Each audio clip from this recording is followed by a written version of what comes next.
Bangladesh football প্রতিটা নিয়ত চেষ্টা করে সঠিক সিদ্ধান্তটা নিতে।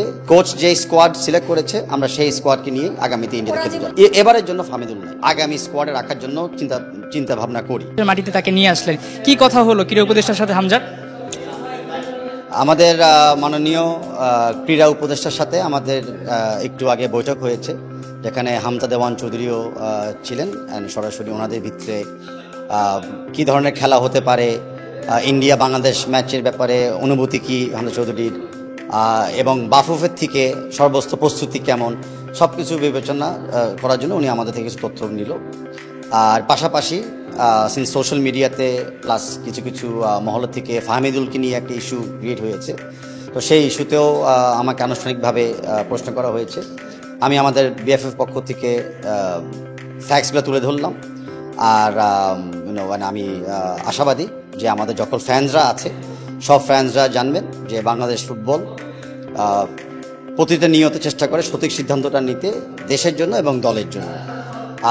তার পাশাপাশি মিনিস্ট্রি ভবিষ্যতে এরকম প্রবাসী প্লেয়ার এবং লোকাল প্লেয়ারদেরকে উৎসাহ দেওয়ার জন্য, বিদেশি মাটিতে খেলার জন্য কী ধরনের সহযোগিতা করতে পারে সেগুলো আমার সাথে শুনলো। অ্যান্ড আশ্বাস দিয়েছেন যে মন্ত্রণালয় থেকে ব্যাপকভাবে সাড়া দিবেন আগামীতে। আর লাস্ট ছিল ঢাকা স্টেডিয়াম কবে রেডি হবে, আমরা আশাবাদী ঢাকা স্টেডিয়াম এই মাসে যদি আমরা শুরু করতে পারি কাজ, তাহলে আগামী সিঙ্গাপুর ম্যাচের জন্য আমরা হোম ভেন্যু হিসেবে পাবো। আমাকে আমি এক্সপ্লেন করেছিলাম সিচুয়েশনটা, অ্যান্ড উনি শুনলেন, এতটুকু হয়েছে। না কোনো সিদ্ধান্ত, মানে ফাহমিদুলের সিদ্ধান্ত তো আমাদের কোচ দিয়েছে সৌদি আরবিয়াতে, তো আমি কোচ যে স্কোয়াড সিলেক্ট করেছে আমরা সেই স্কোয়াডকে নিয়ে আগামীতে ইন্ডিয়াতে খেলতে যাই। এখানে আমরা ফুটবল দলের ট্রেনিংয়ে গিয়েছিলাম, আমরা ফুটবল স্কোয়াড গড়ে তুলেছি, আমরা স্কোয়াডকে নিয়ে এখন কমেন্ট করি।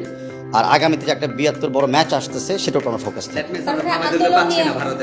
আমাদের 23 জনের স্কোয়াড অলরেডি ডিক্লেয়ার্ড হয়ে গেছে, আনুষ্ঠানিকভাবে আপনারা প্রেসকে জানিয়ে দিব। তো সেই 23 স্কোয়াডে এবারের জন্য ফাহমিদুল নাই। দেখেন, আমরা যেটা বারে বলি যে যত রকমের প্লেয়ার, যতগুলো প্লেয়ার বাংলাদেশ লিগে খেলে, বিদেশ মাটিতে খেলে, আমরা সবসময় সবাইকেই আগামী স্কোয়াডে রাখার জন্য চিন্তা ভাবনা করি। এই মুহূর্তে আমাদের আগামী যে ম্যাচ, সেই ম্যাচের ট্যাকটিক্যাল সিচুয়েশনের জন্য বেস্ট 23কে আমরা চুজ করে নিয়েছি। আগামী ম্যাচে কি হয় সেটা আগামী ম্যাচের জন্য ওয়েট করতে হবে, বাট যে কোনো প্লেয়ার আগামী ম্যাচে আবার কিন্তু দলে আসতে পারে।